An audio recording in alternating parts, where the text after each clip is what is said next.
কট্টরপন্থী কনজারভেটিভকে চূড়ান্ত রূপে হারিয়ে দিয়ে যুক্তরাজ্যের ক্ষমতা দখল করেছে খানিকটা বামঘেঁষা রাজনৈতিক দল হিসেবে পরিচিত লেবার পার্টি।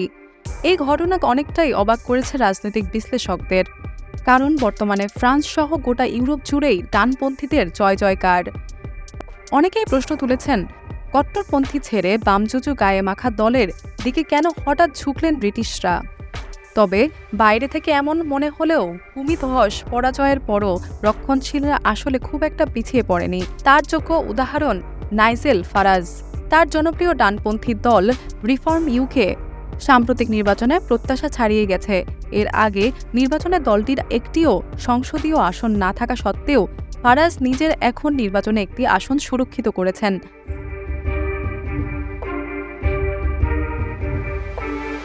ফারাজের সঙ্গে সাবেক মার্কিন প্রেসিডেন্ট ডোনাল্ড ট্রাম্পের সুসম্পর্ক ছিল। ব্রেক্সিটের মধ্য দিয়ে যুক্তরাজ্যের ইউরোপীয় ইউনিয়ন থেকে বের হয়ে যাওয়ার পেছনে অনেকটাই কৃতিত্ব তার। নির্বাচনে শুধু একটি আসনই জেতেননি ফারাজ, দলের সহকর্মীদের সঙ্গে মিলে তিনি লেবার নেতা কিয়ার স্টারমারকেও চ্যালেঞ্জ করতে পারেন, এমনটাই ধারণা করেছেন রাজনৈতিক বিশেষজ্ঞরা। যদিও স্টারমারের উল্লেখযোগ্য সংখ্যাগরিষ্ঠতায় তুলনায় ফারাজের বিজয় তুলনামূলক নগণ্য।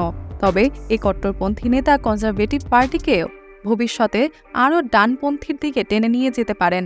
তবে রাজনৈতিক বিশ্লেষকরা বলেছেন, ফারাজের উপস্থিতি ব্রিটিশ রাজনীতিতে নিজের অগোচরেই ডানপন্থী ভোটকে বিভক্ত করেছে, আর তার ফলও গেছে স্টেমারের ঘরে।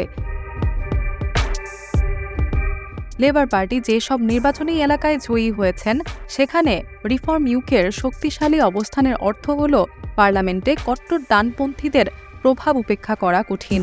সম্ভবত তাদের অবস্থান আরও শক্তিশালী হবে।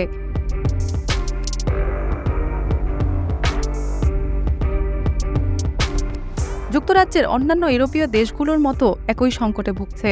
যদি স্টারমার প্রধানমন্ত্রী হিসেবে বিভিন্ন চ্যালেঞ্জের মুখোমুখি হন, তাহলে ইউরোপের অন্যত্র জনপ্রিয় ডানপন্থীর প্রতিটি ব্রিটিশ জনগণ আরও আগ্রহী হয়ে উঠতে পারেন বলেই ধারণা করা যায়।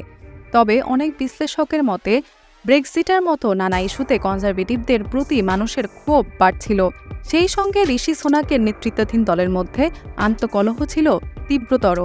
বেকারত্ব দূর করা কিংবা জীবনযাপন ব্যয়ে হাতের মুঠোয় রাখা অথবা সুলভ আবাসন, সব জায়গাতেই প্রতিশ্রুতি রাখতে ব্যর্থ হয়েছেন সোনাক। তাই সরকার হয়ে পড়েছিল অনেকটা জনবিচ্ছিন্ন।